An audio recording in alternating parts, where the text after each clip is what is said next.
Hello বন্ধুরা, আজকে আমি বানাবো দেশি আমের গ্রাম্য পদ্ধতিতে টক মিষ্টি চাটনি।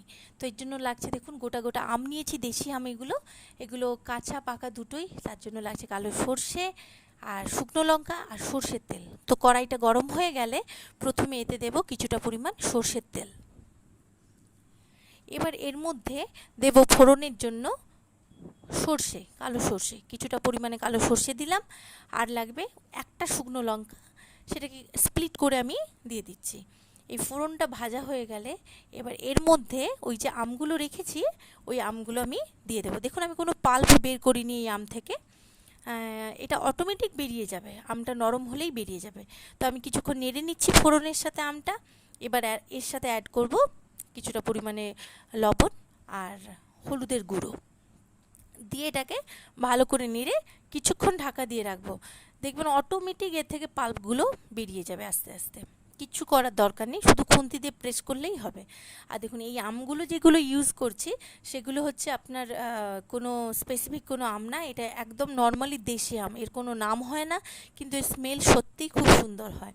আপনারা ট্রাই করে দেখবেন, বাজারে পাওয়া যায় কিনতে। তো আমি দেখুন এর মধ্যে আমি জল দিলাম, জল দিয়ে কিছুক্ষণ আমি এটাকে ঢাকা দিয়ে রাখবো।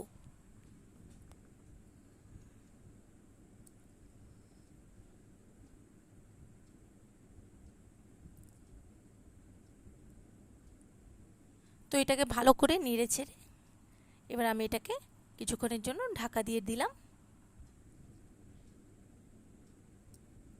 এই দেখুন, এই আঁচটাকে একটু ধিমে আঁচেই রাখবেন।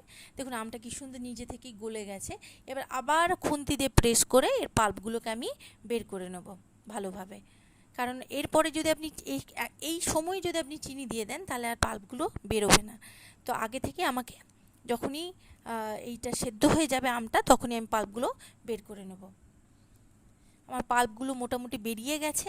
এবার আমি এর মধ্যে কিছুটা পরিমাণে চিনি অ্যাড করব, বেশি চিনি অ্যাড করবেন না, কারণ এটা হচ্ছে টক মিষ্টি চাটনি। এটা এমনিতেই মানে টক মিষ্টি হলেই বেশি ভালো। তো দেখুন, আমি অল্প পরিমাণে চিনি অ্যাড করলাম। আর এটা অবশ্যই আপনারা ভাতের শেষ পাতে খাবেন। এটা গ্রামের দিকে চাটনিটা বানানোর পরে একটু জোলো টাইপের চাটনি হয়, আর এটা ভাতের শেষ পাতে ওরা চুমুক দিয়ে খায়।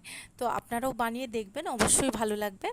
আর আচ্ছা, এটাকে চিনিটা দিলাম, দেওয়ার পরে এটাকে ফোটানো পর্যন্ত আমি ওয়েট করব, যাতে করে চিনিগুলো আমের মধ্যে ভালোভাবে প্রবেশ করে আর ভালোভাবে মানে ব্যালেন্সটা, যে মিষ্টি আর টকের ব্যালেন্সটা ঠিক হয়।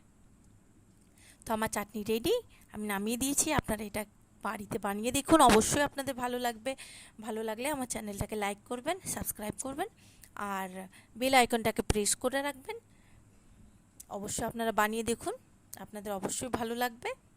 Thank you for watching.